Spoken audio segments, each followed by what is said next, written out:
अच्छा, ये बताइए कि इन चुनाव में कार्यकर्ताओं के साथ पार्टियां नाइंसाफी नहीं कर रही हैं?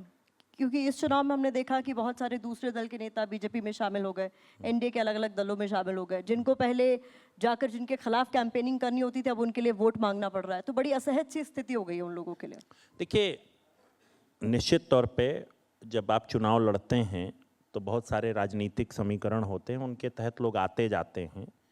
और जो किसी दूसरे दल में आता है या उसको चुनाव लड़ने का अवसर मिलता है, तो बहुत स्वाभाविक बात है कि वो अपनी कुछ ना कुछ उसके आने से कुछ प्रॉफिट होता है, कुछ लाभ होता है, तो कुछ प्लस होता है, कुछ माइनस होता है, दोनों चीज़ें मिक्स होती हैं। चाहे उनके दामन पर दाग ही क्यों ना हो, उनके आने से अगर फायदा होता है तो चलता है?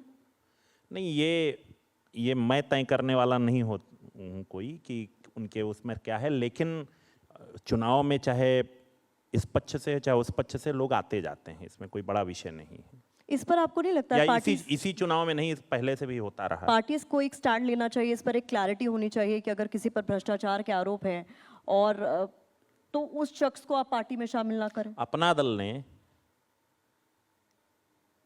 निश्चित तौर पे इस पे स्टैंड लिया है, बहुत सारे उसको अवसर मिले हैं और उसने अपने पिछले कुछ वर्षों में, आप पुरानी चीज़ों पर जाएंगी तो मैं उसके लिए, मैं उस समय इस स्थिति में भी नहीं था कि मैं कोई टिप्पणी करूं, लेकिन इधर अपना दल ने अपने कैडर को चुनाव लड़ाया है और कैडर के बहुत ऐसे ऐसे व्यक्ति चुनाव लड़ कर के विधायक बने हैं।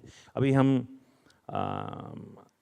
लोकसभा का चुनाव लड़ा रहे हैं, एक बहुत ही सामान्य परिवार से आने वाली महिला पहले उसको विधायक का चुनाव लड़ाया, अब वो लोकसभा का चुनाव लड़ रही हैं। बहुत ही वंचित वर्ग से आने वाली महिला है, तो स्वाभाविक तौर पर हम लोग तो प्रयास करते हैं कि ऐसे व्यक्ति लड़ें। तो आपको बीजेपी को भी कन्विंस करना चाहिए कि इस पर स्टैंड लिया जाए। ये मुझे नहीं लगता है कि कोई ऐसी चीज़ है जिस पे मुझे टिप्पणी करने की आवश्यकता है, लेकिन प्रधानमंत्री जी के नेतृत्व में शुचिता का हमेशा से ख्याल रखा गया है।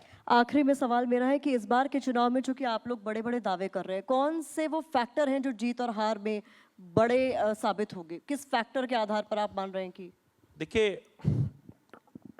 प्रधानमंत्री जी और मुख्यमंत्री जी के नेतृत्व में हमारी सरकार ने जिस प्रकार से सबसे निचले पायदान से खड़े लोगों से लेकर के सर्व समाज के हित के लिए बहुत सारे काम किए हैं, उन कामों के आधार पर जो जनता के मन में एक संतुष्टि का भाव है, वो संतुष्टि के भाव ने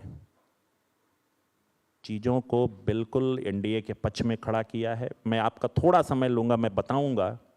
मैं तो एक ऐसे क्षेत्र से आता हूँ, बुंदेलखंड, मेरा जन्म ऐसी जगह पर हुआ है और निश्चित तौर पे आपके सामने वहाँ की पुरानी स्थितियों को और आज की स्थितियों को आप जब तुलना करेंगे तो आपको लगेगा कि आप ग्रामीण क्षेत्र में जाइए तो सबसे पहला संतुष्टि का भाव यह है कि शांति है, लूट मार बंद है, गुंडई बंद है, ये सबसे बड़ा संतुष्टि का भाव है। दूसरा, जिन एरिया में गांव में खपड़ैल होते थे, छप्पर होते थे, आज आप एक मुसहर के गांव में जाकर के बात करिए, उनसे पूछिए, तो वो जो संतुष्टि का भाव देते हैं कि प्रधानमंत्री जी ने हमको छत दे दिया है। तो इस बार यही जीत का फैक्टर आपके हिसाब से होने वाला है? मैं आपको बता रहा हूं जी। आप मीडिया के साथ ही 2019 में कहते थे कि बहुत बड़ा गठबंधन बन गया, कुछ नहीं होने वाला है, सब साफ है। तो इस बार भी आपके हिसाब से हवा निकलने वाली है?